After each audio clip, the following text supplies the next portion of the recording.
اعوذ باللہ من الشیطان الرجیم بسم اللہ الرحمن الرحیم اللہم صلی علی محمد وآل محمد وعجل فرجهم. الامر السابع الاصول اللفظیہ.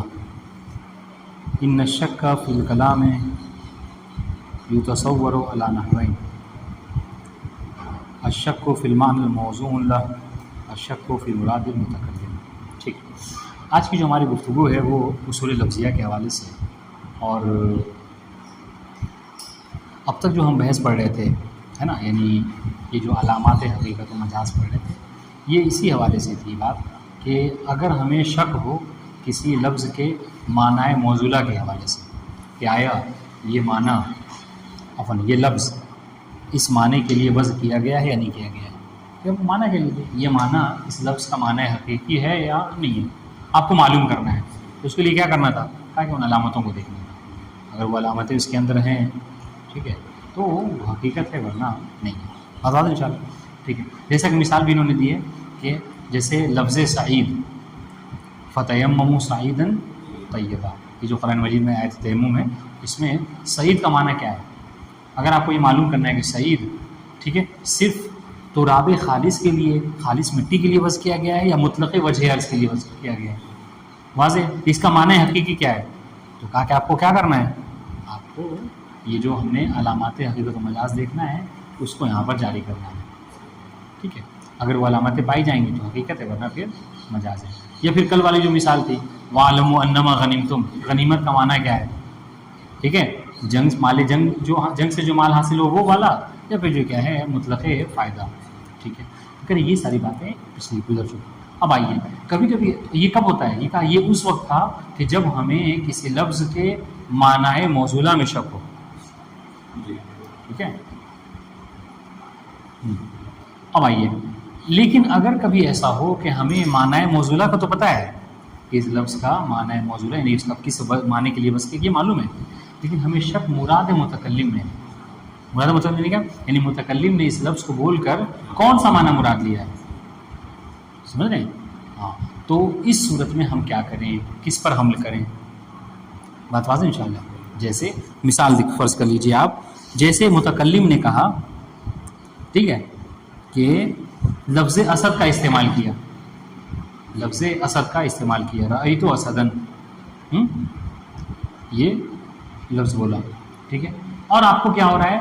شک ہو رہا ہے کہ لفظ اسد سے متکلم اس کا جو معنی حقیقی حیوان مفترس اس کو مراد لینا چاہ رہا ہے یا رجل شجاع کو مراد لینا چاہ رہا ہے. تو آپ کیا کریں گے کہ نہیں، یہاں پہ آپ اس کو اگر مراد متکلم میں شک ہو رہا ہے تو آپ کچھ نہ آپ ایک اصالت عموم ہے اس کو جاری کر لیجیے، اصالت الحقیقہ اس کو جاری کر لیجیے. یعنی کیا مطلب؟ یعنی یہ کہ جب کبھی کسی لفظ کو بولا جائے اور اس کے لیے کوئی قرینہ ذکر نہ کیا جائے تو مطلب کیا ہے؟ معنی حقیقی مراد ہے. ٹھیک ہے، مطلب کیا ہے؟ مطلب یہ کہ اگر متکلم رجل شجاع مراد لینا چاہ رہا تھا تو اس کو یہاں پر قرینہ ذکر کرنا چاہیے تھا. چونکہ اس نے قرینہ ذکر نہیں کیا ہے لہٰذا یہاں پر آپ کو ایک اصل مدد کرے گی، اور وہ کیا ہے؟ جس کو اصالت الحقیقہ کہتے ہیں. بات انشاءاللہ ٹھیک ہے. اس طریقے سے ایک اور اصل اس کو اصالت العموم کہتے ہیں. اصالت العموم، کوئی لفظ وارد ہوا، سنیے گا بہت آسان سی باتیں ہیں. کوئی لفظ وارد ہوا ٹھیک ہے، کیا اکرم العلماء، علماء کا احترام کرو، الف لام اس طرح تمام علماء کا احترام کرنا ہے. ٹھیک ہے، اس کا معنی یہ ہوا، یعنی کیا کہہ رہے ہیں؟ اکرم جمیع العلماء گویا کہنا چاہ رہے ہیں، الف لام سب کے لیے. لیکن جب اس لفظ کو سن کے آپ دیکھیں کہ علماء میں ہم نے دیکھا ہے کہ کچھ تو فاسق علماء بھی ہیں، ٹھیک ہے، کچھ ایسے بھی ہیں جو بھیس میں عالم کے ہیں. تو کیا ہم ان کا بھی احترام کریں نہ کریں؟ اب آپ کو یہاں پہ ڈاؤٹ ہو رہا ہے کہ متکلم کیا مراد دینا چاہ رہا ہے، تمام علماء حتیٰ وہ فاسق کا بھی احترام، یا پھر جو کیا ہے نہیں صرف یہ کہہ رہا ہے کہ جو مطلب قابل احترام واقعی عالم ہے ان کا احترام کرو، جو فاسق ان کا احترام نہ کرو. یہاں پر آپ کو مراد متکلم میں شک ہو رہا ہے تو یہاں پر کیا کریں گے آپ؟ ہم کہہ رہے ہیں کہ یہاں پر چونکہ متکلم نے عموم لفظ کا استعمال کیا ہے ٹھیک ہے، لہٰذا آپ کو کوئی حق نہیں بنتا کہ آپ کیا کیجئے اس کا خاص مراد دیجیے. بس آپ کو کیا ہے کہہ رہے ہیں آپ اصالت العموم جاری کریں گے اور کہیں گے کہ یہاں پر مراد تمام علماء کا احترام ہے. واضح انشاءاللہ. اس طریقے سے ایک ہے اصالت الاطلاق. کیا ہے اصالت الاطلاق؟ یعنی کیا کہ اطلاق اصل ہے جب کبھی امر دائر ہو جائے مراد متکلم میں کہ متکلم اس لفظ سے اس کا مطلق معنی مراد لینا چاہ رہا ہے یا مقید معنی. مطلق معنی یا مقید معنی، تو آپ کیا کریں گے کہ اصالۃ الاطلاق جاری کریں گے. جیسے کیا ہے مثلا اس نے متکلم نے کہا ٹھیک ہے ائتک رقبہ، یعنی غلام آزاد کرو. اب آپ کیا کہہ رہے ہیں؟ یہ ہو سکتا ہے متکلم نے مراد لیا ہو کہ ائتک رقبۃ مؤمنۃ، مومن رقبہ کو آزاد، مومن غلام کو. ٹھیک ہے، کافر کو آزاد کر کے کیا فائدہ، ایک اور مصیبت بڑھ جائے گی، ہے نہیں. تو آپ یہاں پہ ہو رہا ہے، تو آپ یہاں پہ کیا کریں، یہاں پر آپ مقید سے تعلق وہ نہیں کر سکتے، تمسک نہیں کر سکتے. کیوں؟ اس لیے یہاں پر ایک اصالت ہے جو آپ کو سہارا دے گی، وہ ہے اصالۃ الاطلاق کی. اور انشاءاللہ اس کو کیا کہتے ہیں، اصالۃ الاطلاق کہتے ہیں. اس لیے کہ اصالت عاقبت، اصالت عدم تقدیر، یعنی اصل یہ ہے کہ آپ نے یہاں کلام میں کوئی چیز مقدر نہیں کیا ہے. ٹھیک ہے، یعنی کوئی لفظ بولا متکلم نے، ٹھیک ہے، اور اب آپ کو اس لفظ کے سننے کے بعد آپ کو یہ لگ رہا ہے کہ نہیں، ہو سکتا ہے متکلم نے یہاں پر کسی چیز کو مخفی رکھا ہے. ٹھیک ہے، وہ ہمیں نہیں بتایا، اور مراد وہی مخفی ہے، وہی ہے. ٹھیک ہے، اور آپ نے کیا کیا، مراد لے لیا مخفی مقدر والے کو. تو جو متکلم ہے وہ احتجاج کر سکتا ہے کہ نہیں ہم نے تو وہ کہا ہی نہیں تھا مقدر والے کو. لہٰذا آپ کا کیا وظیفہ ہے، آپ کا یہ وظیفہ ہے کہ جب کبھی کسی لفظ کو سنیے اور وہاں پہ کوئی تقدیر نہ ہو، تو اصل کیا ہے، اصل عدم تقدیر ہے کہ یہاں پر کوئی چیز مقدر نہیں ہے. لیکن ہاں اگر کوئی ایسا مورد ہے کہ جہاں پر نہیں، آپ کو بنا مقدر مانے وہاں پہ کچھ مان ہی نہیں سکتے آپ. جیسے متکلم نے کیا کہا، وَاسْأَلِ الْقَرْيَةَ، قریہ سے، دیہات سے سوال کرو، گاؤں سے سوال کرو. تو ظاہر ہے گاؤں کس کو کہتے ہیں، گاؤں کہتے ہیں یہ اینٹ پتھر گھر دیوار ہے نا، سڑک، ہاں درخت، یہ سب چیزیں ان سے تو سوال نہیں کیا جا سکتا. تو یہاں پر آپ مجبور ہے کیا کہ وَاسْأَلْ أَهْلَ الْقَرْيَةَ ہو یا کہا جا رہا ہے، یہ ایک الگ بات ہے. لیکن جہاں تک بات ہے اصل اصالت عدم تقدیر کی، اگر وہاں پہ تقدیر کے بنا بھی فرض کرنا کلام چل سکتا ہے، تو پھر آپ کو حق نہیں بنتا کہ وہاں پہ کسی چیز کو مقدر مانیں. کیوں؟ اس سے کہ اصل کیا ہے، اصل عدم تقدیر ہے. بات ان شاء اللہ. آخری بات اصالت الظہور، جو کہ اصل ہے. اصل یعنی کیا مطلب، یعنی بعض علماء کہتے ہیں، بعض اصولی کہتے ہیں کہ یہ جو اصالت الظہور ہے، اسی کی طرف یہ سارے ظہور پلٹتے ہیں، چاہے وہ اصالت الحقیقہ ہو، اصالت العموم ہو، اصالت الاطلاق ہو، اصالت عدم تقدیر ہو، سب کا مرجع اصالت الظہور ہے. اصالت الظہور کیا ہے؟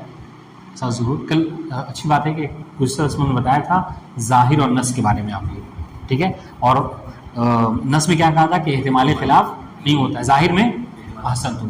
آپ نے کسی لفظ کو سنا، غور کیجیے گا، آپ نے متکلم سے، اچھا یہ سارے شکوک جو ہیں کیا ہے، یاد رکھیے گا، یہ سارے شکوک مراد متکلم میں ہیں.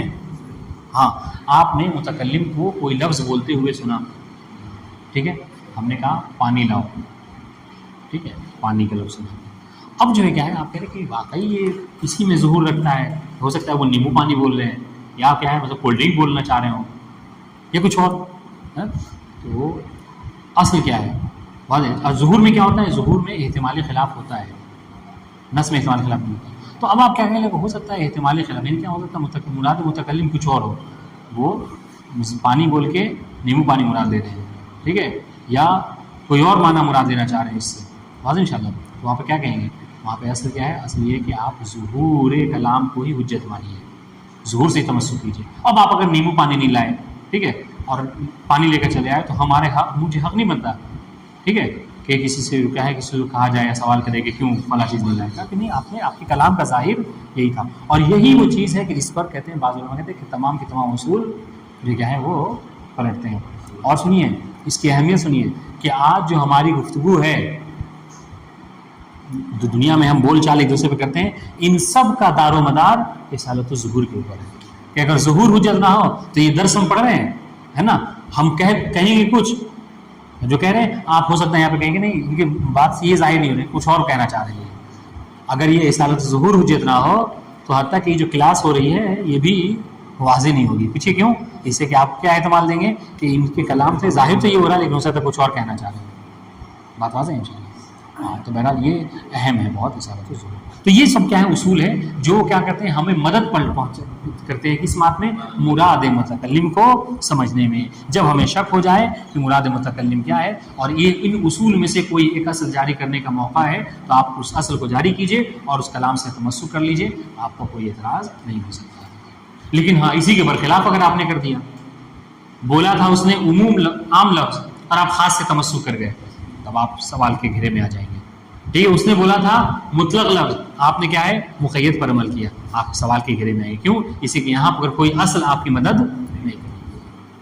اور اس کی امپورٹنس سنیے، اس کی اہمیت سنیے، اتنی زیادہ ہے. ابھی آپ علومہ پڑھ رہے ہیں، آپ دیکھیے گا ہر جگہ کیا ہے، جہاں بھی دلیل دیں گے وہاں پہ کہیں گے ہم جو کیا ہے نتمسک بالاصل.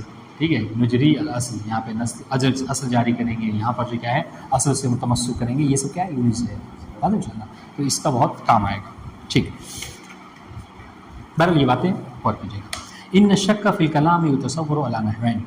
ٹھیک ہے، کلام میں شک جو ہے وہ دو طریقوں سے متصور ہے، دو طریقے سے تصور کیا جا سکتا ہے. ٹھیک ہے، الشک فی المعنی الموصولہ، کہ کبھی کبھی جو شک جو کلام میں ہے وہ معنی موصولہ میں ہے، کہ لفظ کس معنی کے لیے وضع کیا گیا ہے اس میں ہمیں شک ہو رہا ہے، یہ والا ہے یا یہ والا، کون سا معنی ہے، کہ پیچھے بات گزر چکی ہے ساری اس کی. مثال بھی دیں، کشک فی ان السعید هل وضع للتراب او لمطلق وجه الارض.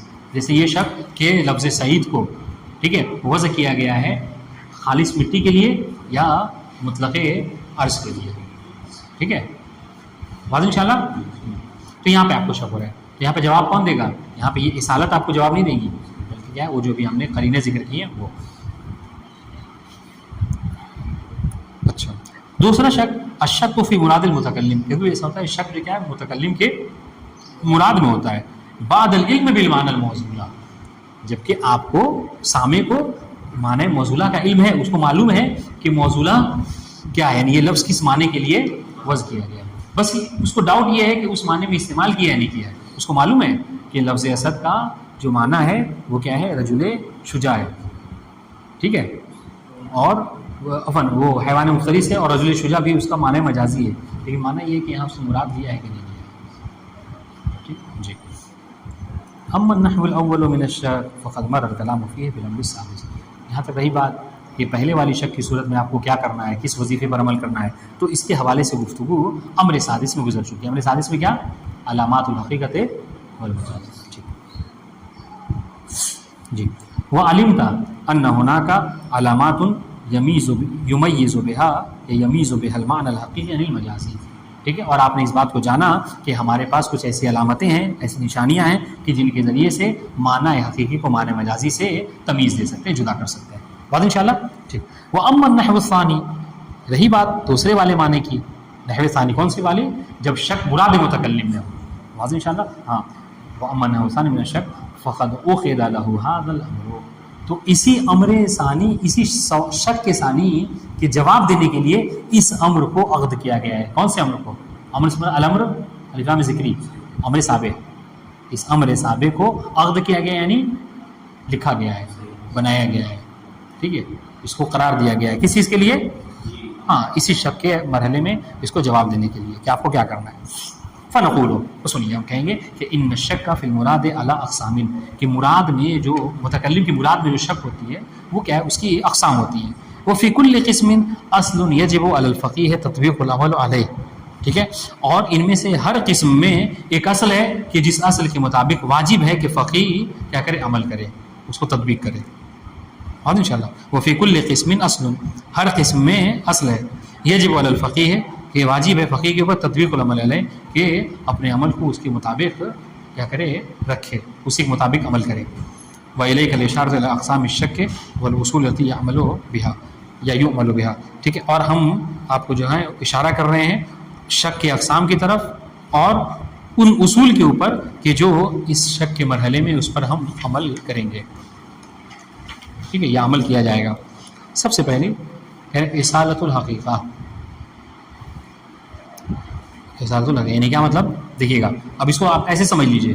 اصالت الحقیقہ کیا ہے؟ پھر جب امر دائر ہو بین الحقیقت والمجاز، کہ متکلم نے معنی حقیقی کو مراد لیا ہے یا معنی مجازی کو مراد لیا ہے، تو اصل کیا کہے گی؟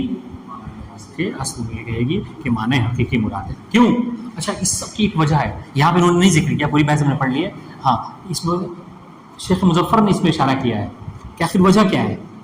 سنیے گا، اس کو بھی لکھ لیجیے، کہیں بھی یاد رکھیے گا ہمیشہ. آخر وجہ کیا ہے کہ آپ جب آپ سنیے، پہلے اس بات کو سمجھیے. جب امر دائر حقیقت و مجاز میں آپ کے حقیقت کو لے لو، امر دائر ہو عام و خاص میں آپ کے عام پہ عمل کرو. ٹھیک ہے، جب امر دائر ہو مطلق مقید میں تو اصل کیا ہے کہ مطلق ہے. کیوں؟ شیخ مظفر کہتے ہیں، جواب کہتے ہیں اصل میں حقیقت کے مقابلے میں جو مجاز ہے وہ تکلف کا محتاج ہے، ٹھیک ہے، عام کے مقابلے میں جو خاص ہے وہ تکلف کا محتاج ہے، مطلق کے مقابلے میں جو مقید ہے وہ تکلف کا محتاج ہے، مطلب تکلف یعنی امر زائد کا محتاج ہے، یعنی کیا مطلب، یعنی مجاز کے لیے قرینے کی ضرورت ہے، حقیقت کے لیے قرینے کی ضرورت نہیں ہے، مطلق کے لیے قرینے کی ضرورت، مقید کے لیے قرینے کی ضرورت ہے، خاص کے لیے قرینے کی ضرورت ہے، لیکن باقی یہ جو عام ہے، مطلق ہے، حقیقت، یہ سب اصل ہے۔ کلام میں اصل یہ ہے کہ وہ حقیقت ہو، کلام میں اصل یہ ہے کہ وہ مطلق ہو، کلام میں اصل یہ ہے کہ وہ کیا ہو، عام۔ بات بات انشاءاللہ۔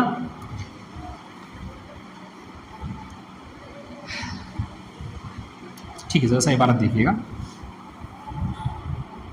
اذا شک فی ارادۃ المعنی الحقیقی بالمجاز من اللفظ۔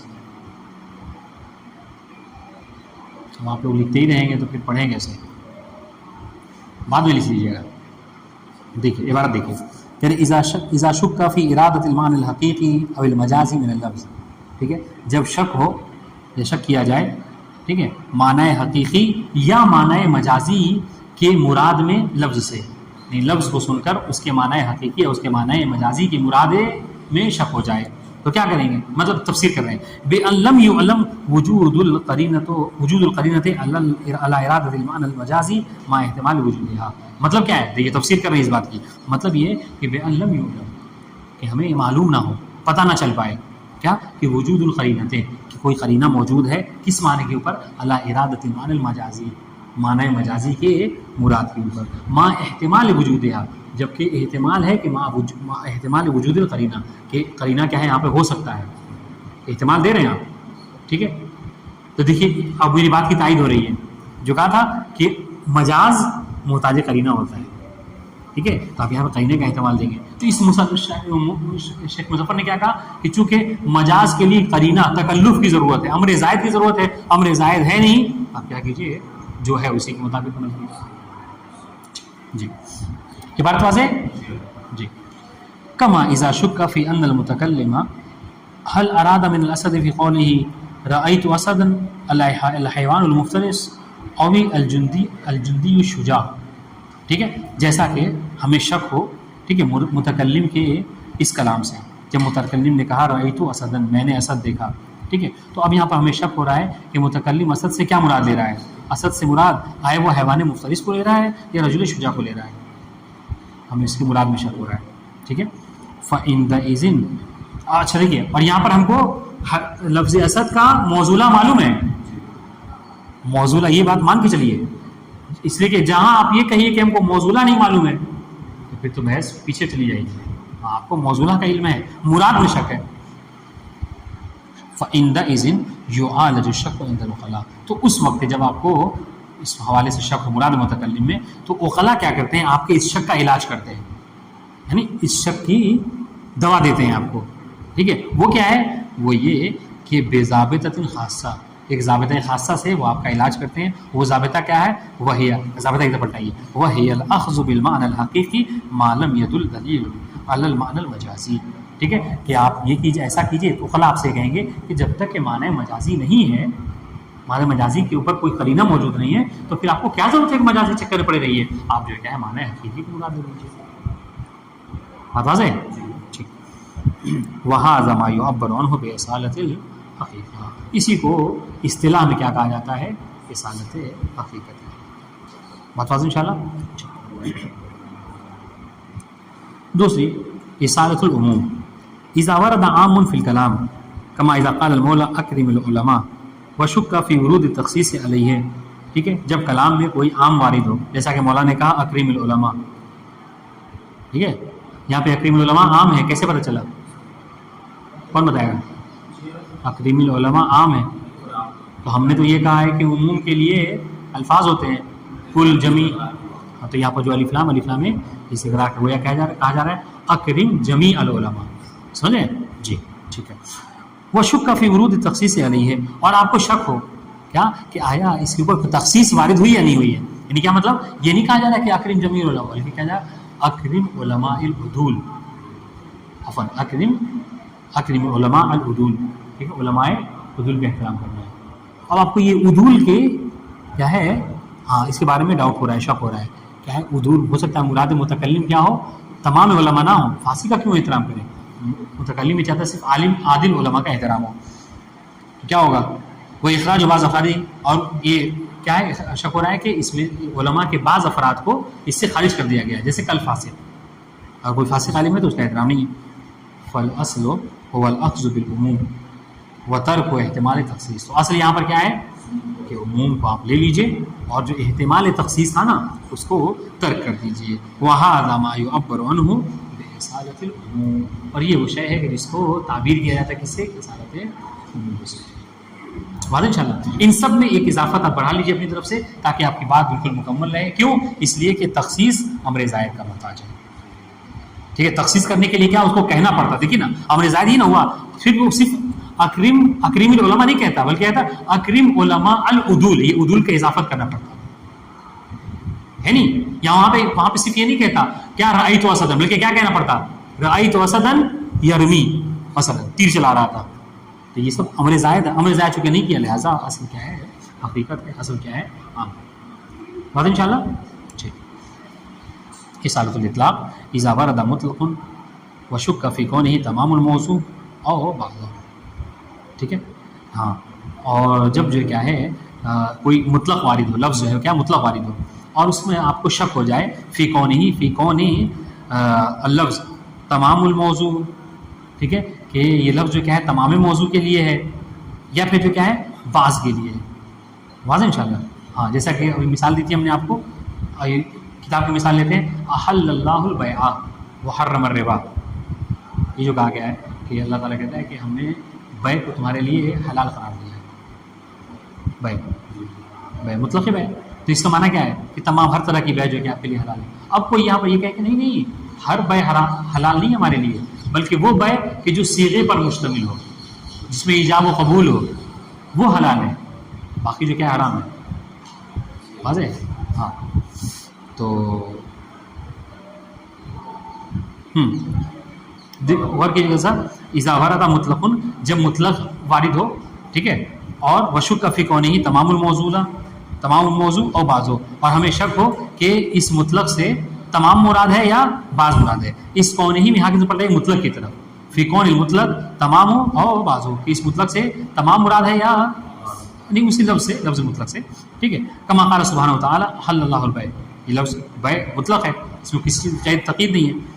واحتمل ان المراد هو البيع بالصيغه دون مطلق، ٹھیک ہے، اور آپ نے یہ احتمال دینے لگے، کوئی یہ احتمال متکلم نے یعنی اللہ تعالیٰ نے یہاں پہ مراد کیا لیا ہے حلیت بیع سے کہ ہر بیع حلال نہیں ہے، بلکہ کیا ہے بلکہ هو البيع بالصيغه دون مطلق ہے، کہ بیع بالصيغه ہے وہی جو کیا حلال ہے، دون مطلق ہے، مطلق بیع جو کیا ہے وہ حلال ہے، ہاں صیغہ یعنی وہی جس میں صیغہ ہوتا ہے، یعنی بعت اشتریت، یہ اگر ان کے حوالے سے حدیث وغیرہ بات ہوئی ہوگی تو اسی طرح ایگزام کرنا پڑے گا، تو وہ تو قرینہ ہو جائے گا، ہماری بات ابھی اس میں چل رہی ہے، ٹھیک ہے ہاں، کہ تخصیص نہیں وارد، وہ مطلق کے لیے تقید نہیں وارد ہے جی۔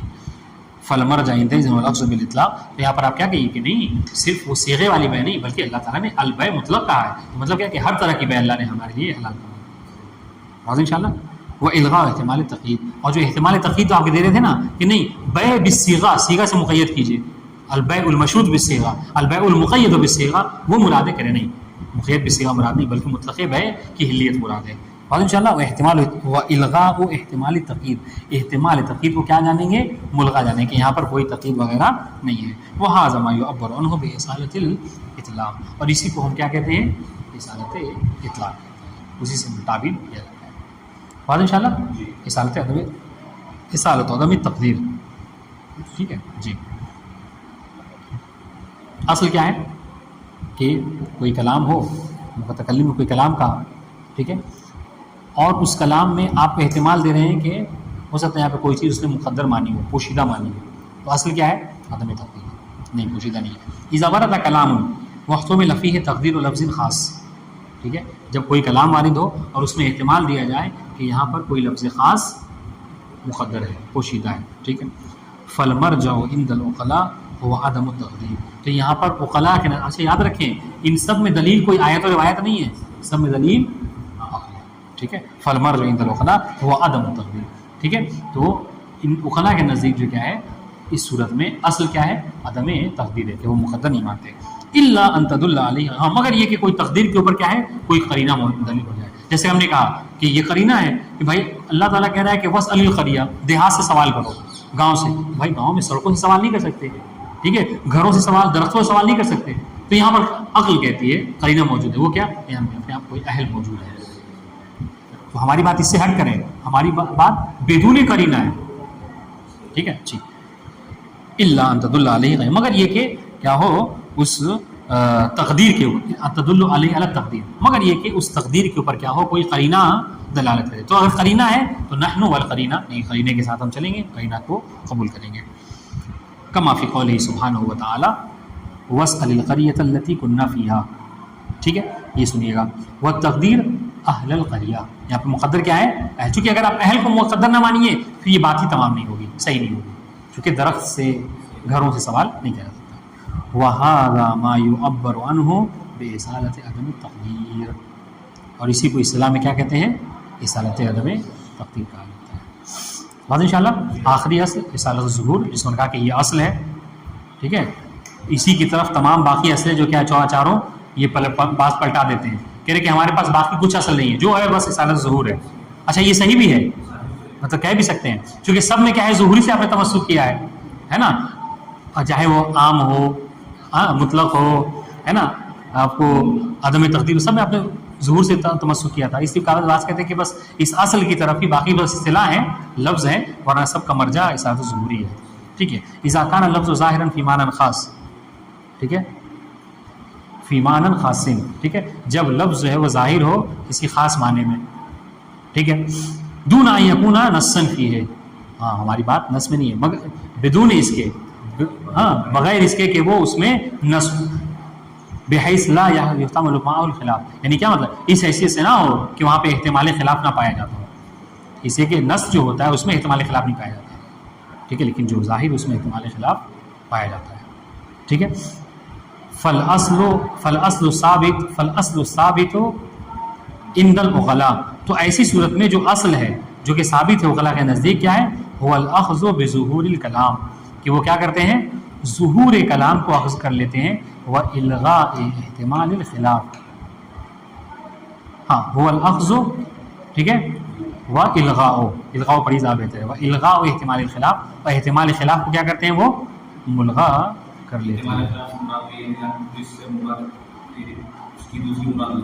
ہاں جیسے کہ بھی کہا تھا، ہم نے مثال بھی دی تھی آپ کو، پانی کہا، ٹھیک ہے، تو پانی میں کیا ہوا تھا، ایک صورت ہوتی ہے کہ نص، البتہ یہ لا مناقشہ تھا، پھر مثال کے باب سے ہے، اس مثال مناقشہ کیجیے، کسی لفظ کو سن کر مراد متکلم میں آپ کو ظاہر کچھ ہوا، ٹھیک ہے، اور آپ اس سے مراد کچھ اور لینا چاہ رہے ہیں، حالانکہ احتمال خلاف پایا جاتا ہے، چونکہ یہ تو بات نص نہیں ہے.